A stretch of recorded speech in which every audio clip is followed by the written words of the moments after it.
بينها تجلى مقدشة يحلبانها هي سوي مادين وهيك هلا ين ورك سوري ريمانتا دولتها كسوي ري أو قصة أصلا مسيرك يقول كان عندي إلا وليبة واحد اللي هي الحساب ترى ولد ولدي وحياة النوع عصر أو بحثنين أو كأك مقدشة أو كريه taasina dawladdu waxay ku leedahay degmo kasta iyo gobol kasta waxay ku leedahay deegaano xafiisyo ay ku leedahay waa fiican tahay in laba garo oo la ogaado meesha ay ka jiraan la hor istaagi ma laakiin waa inay wax Soomaali quseeya ee tooyo noqon wax gaar waxay kaloo ay ka dhigayaan meeshu meel muqdisho waa in loo aqoonsado meel inta isugu yimaado lagu tashado laakiin iyadoo loo tashado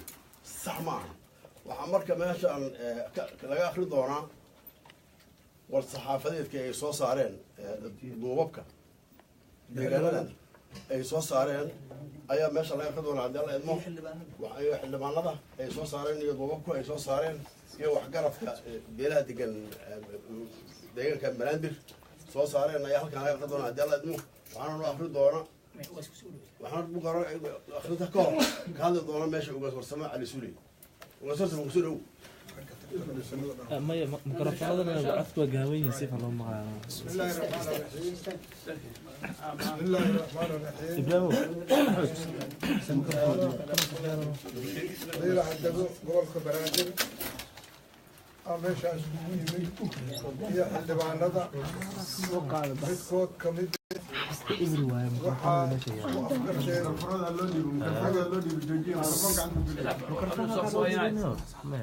isku afkarteen jawaabtii ka soo yeertay madaxweynaha in lagu bedelo si ku jirto munaasibnimo iyo xasilooni waxay isku afkarteen beelaha in arrintaas jawaab celin laga bixiyo unukoo ka turjumayno gobolka Banaadir dadka dego duubabka iyo odayaalka dhaqanka iyo xildhibaanada waxaa la yiri in la isku afgarto arrintaas inaysan munaasib ahayn jawaabdaas ma rabno si qaldan inaan u bixino dadka waa dad Soomaali dalkana waa dal Soomaali madaxweynaha dadka waa dadkiisi waxaa laga rabaa si inuu u jawaabo wax ku aadan in duqa magaalada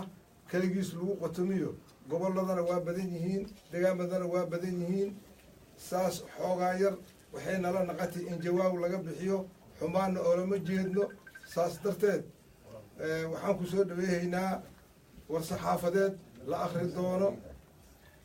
waaska noo akhri doono haddii ilaahay yiraa assalaamu calaykum waraxmatullaahi wabarakaatuh والحمد لله جد شعور أنا سألنا كسر وين أو كلمتين كلاعية أنت وصلت كان على الكور بسم الله الرحمن الرحيم دوبابك حلبان ندا دتك أهلك هو ماشي يسوق يمد ومضى برادر ودلتي أو كغيران برادر اسم الأنتيسة كغيراتي أيام ماشان يسوق من عوض دتك مده هو دد علوس إلهي هلا دسوا علوسيا دتك سوحوا ديدين أو لبسها براندر اسمدي سددك دبساي ودموك سو horjeeda qoftii dibsay soo oo la arkana waana dhibaysaa baatan la mudeeyay muddadeetii hore loo mudeeyay waa baadiyeen midaana hadana lagu celiyay midaanay hadana ka hor ma hayaan ujeedadoodu saas ay nala tahay haday saas tahay waa karaahsanahna la ka deeyo waxaana idin sheegaynaa ragga madaxda ah oo amba madaxweynuhu ku jiro amba ra'iisul wasaaruhu ku jiro amba taabud ku jiro way isla yimideen haysla joogay haddii aysan suuroobi weydo halkaan dhalaha gooni loo diraa ciddaan u aqbali mayso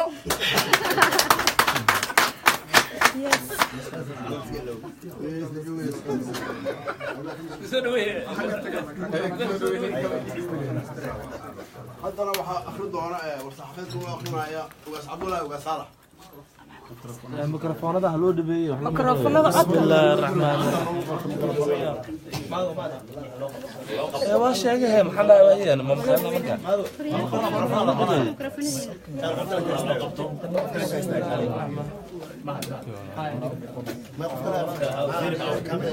بسم الله الرحمن الرحيم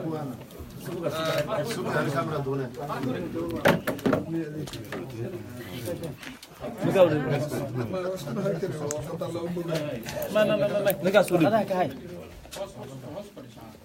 متوكل فريسة بسم الله. بسم الله الرحمن الرحيم. waxaan halkan ku akhrinayaa shirkii dheeraa caawa ay isugu yimaadeen qaar ka mid a duubabka beelaha gobolka banaadir loogana arrinsanaya xaaladda maaragtay gobolka banaadir iyo sida wadciga uu maraayo. warmartiyeedkana wuxuu ku taariikhaysan yahay oo caawa 20 bisha January ay tahay. wuxuu ku bilaabanayaa sida tan: annagoo ah qaar ka mid a duubabka iyo waxgaradka beelaha degan gobolka banaadir waxaan walaac ka muujinaynaa qoraal ka soo baxay xafiiska madaxweynaha. haddaba waxaan maaragtay soo jeedinaynaa qodobo badan oo halkan ku qoran idinkoo dadka shacabka iyo kulle ay wada ogyihiin in duubabkaanay hore ugu jireen ka hortegidda maaragtay xasilinta iyo dhibaatooyinka gobolka banaadir ka jiray hore arrimo ka dhacay ay ugu jireen. haatan waxay soo jeedinayaan go-aanadan. waxaan soo jeedinaynaa ilaalinta oo inay waajib tahay in la ilaaliyo hantida qaranka iyo dowladnimada Soomaaliya in la ilaaliyo. waxaan maaragtay kala soo jeedinaynaa in hantida qaranku ay taalo meel walba oo dalka Soomaaliya una wada baahan tahay si isku wada mid ah in loo ilaaliyo, taasoo aan aad u soo dhaweynayno. waxaa iyadana u baahan in hoosta laga xariiqo in ay isku soo aadeen kulan wada tashi ahaa oo uu ku baaqay guddoomiyaha gobolka banaadir iyo warqadan soo baxday ee arrimaha dhulka ka hadlayso. marka waxaan leenahay warqadda waxa waaye waxay ku astaysan tahay dhulkaas. waxaan u diyaarin maaragtay ay ka hadlaysaa dhacdooyin badan oo dhulka ah oo intaan ognahay lagu soo qaaday. waxaa ayadana madaxda qaranka iyo dowlad goboleedyada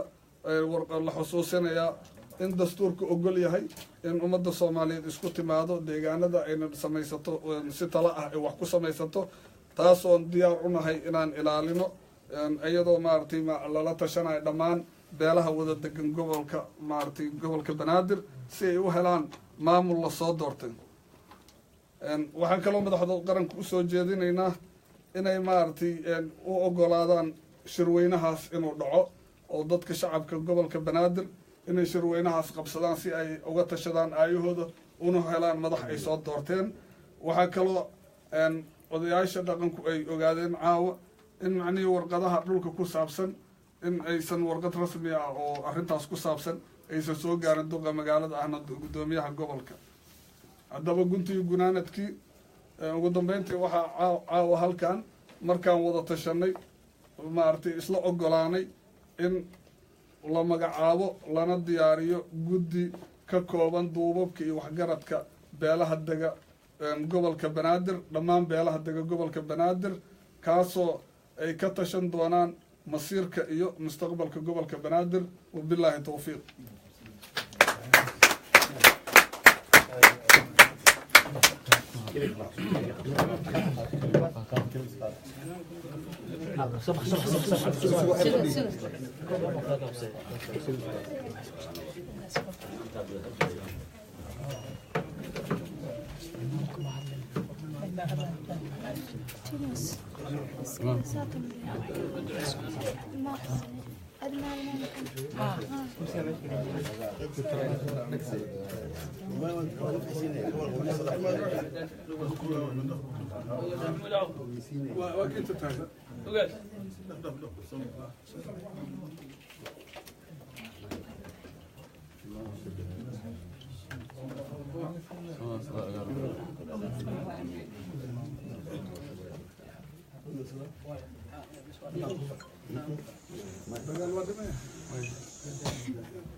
إمام كنت عمله. أيوة الرسالة هو